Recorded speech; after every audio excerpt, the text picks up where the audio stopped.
जबलपुर से पोस्टमार्टम हेतु एक हैरान कर देने वाला मामला सामने आया है।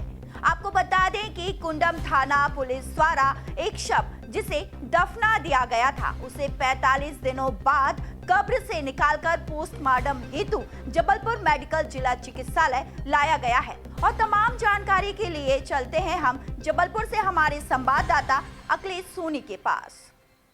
मंडला की कुंडम थाना पुलिस द्वारा जो एक शव 45 दिन पहले दफना दिया गया था, तो उसको दोबारा पोस्टमार्टम के लिए क्यों निकाला गया है, इस पूरे मामले की जानकारी दीजिए अखिलेश। कल मैं आपको बता दूं कि ये कुंडम थाने अंतर्गत का मामला है। इसमें एक्चुअली में पुलिस ने ये बॉडी नहीं दफनाई थी। एक्चुअली में ये घटना हुई थी प्रॉपर्टी को लेके, दो भाइयों में आपसी प्रॉपर्टी को लेके मकान बनाने के नाम पे आवास योजना का जो पैसा निकला था उस पैसे की वजह से ये विवाद उत्पन्न हुआ जगह को लेके कि मकान बनाना है। और फिर भाई ने भाई की हत्या करके और उसके परिवार के सदस्य बाहर काम कर रहे थे, मजदूर परिवार था, तो उनकी गैर मौजूदगी में उसको दफना दिया गया था। जब वो अभी नवरात्रि के टाइम पे दुर्गा पूजन के लिए, अपने इष्ट पूजन के लिए जब वो गांव लौटे, उन्होंने पता किया कि पिताजी कहाँ हैं, पुत्र ने पता किया कि पिताजी कहाँ हैं, तो उनको पता चला कि पिताजी को दफना दिया गया, वो एक्सपायर हो गए हैं। तो उनको शक हुआ। जब उनको शक हुआ तो उन्होंने थाने में इसकी शिकायत दर्ज कराई। जब शिकायत दर्ज कराई तो पुलिस ने प्रथम दृष्टया कल बॉडी को निकलवा के और फिर उसको पोस्टमार्टम के लिए जबलपुर मेडिकल हॉस्पिटल लेके आए। जहाँ पे जो जानकारी मिली है परिजनों से, उनका कहना ये है कि जो डॉक्टर है, पोस्टमार्टम रिपोर्ट है, वो ये बता रही है कि कोई धारदार हथियार से उसके ऊपर वार किया गया और उसको मार के और फिर दफना दिया गया।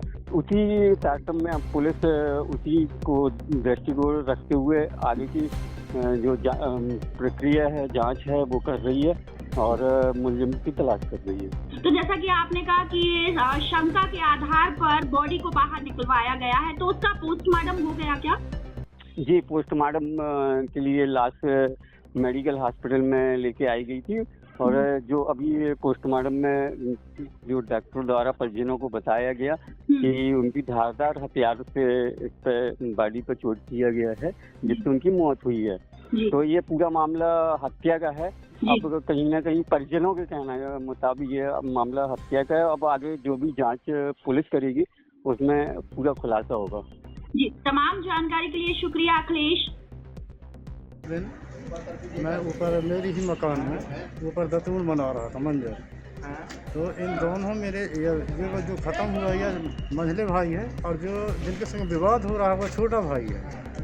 इनके बीच में जब विवाद हो रहा तो मैं ऊपर से सुन रहा था, रोक टोक नहीं पाया जरा था। इन बारी के विवाद में झगड़ा हो रहे थे कि यहाँ मैं घर बनाऊँगा, मेरा आवास आ गया है यहाँ पर, तू क्यों हर खान में निकल पड़ा।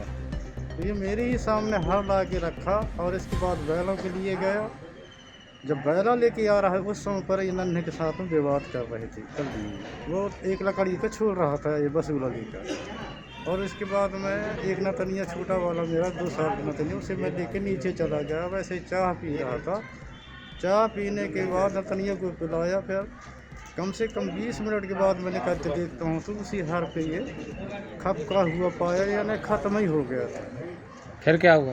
फिर हम एक महीना भाई करके है, मैं फिर वहाँ से निकला। वैसा ही निकलने के बाद मैं स्पॉट में बुलाया मंझले को। मंझले भैया, मंझले क्या हो गया तुमको, क्या हो गया?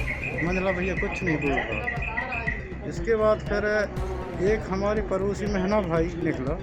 फिर मैं गाय गुरबा ढिलवाया उस टाइम पर। एक पड़ोसी भाई आया, बोले आज हमारे यहाँ लाइट नहीं है, तो यहाँ पे वो सरपंच है, तो बोले लाइनमैन को फ़ोन करा तो लाइट का ज़रा देखें। तो मैं बोला कि भैया वो लाइट का तो बाद में देखने। अरे मंझले भैया दोनों भाई अब ये बारी में लड़ रहे थे, विवाद तो पता नहीं है क्या हो गया, मार दिया कि क्या कर दिया, मेरे को समझ नहीं आ पा रहा। इसके बाद हम दोनों महीना भाई संग दोनों फिर बारी में जा करके इस मिट्टी को हाथ लगाए, और जैसे ही मिट्टी को हम हाथ लगाए तो दोनों जैसे उठाए तो इस बार मतलब ख़त्म था। क्या मामला? मैं थाना कुंडम से आरक्षक 413 भरत मरावी। मेरे को थाना प्रभारी या एसडीएम द्वारा सूचित किया गया कि एक शव है जिसका पीएम कराना मेरे को पीएम कराने हेतु अस्पताल जबलपुर भेजा गया था। मैं इस वास्ते पीएम कराने आया हूँ।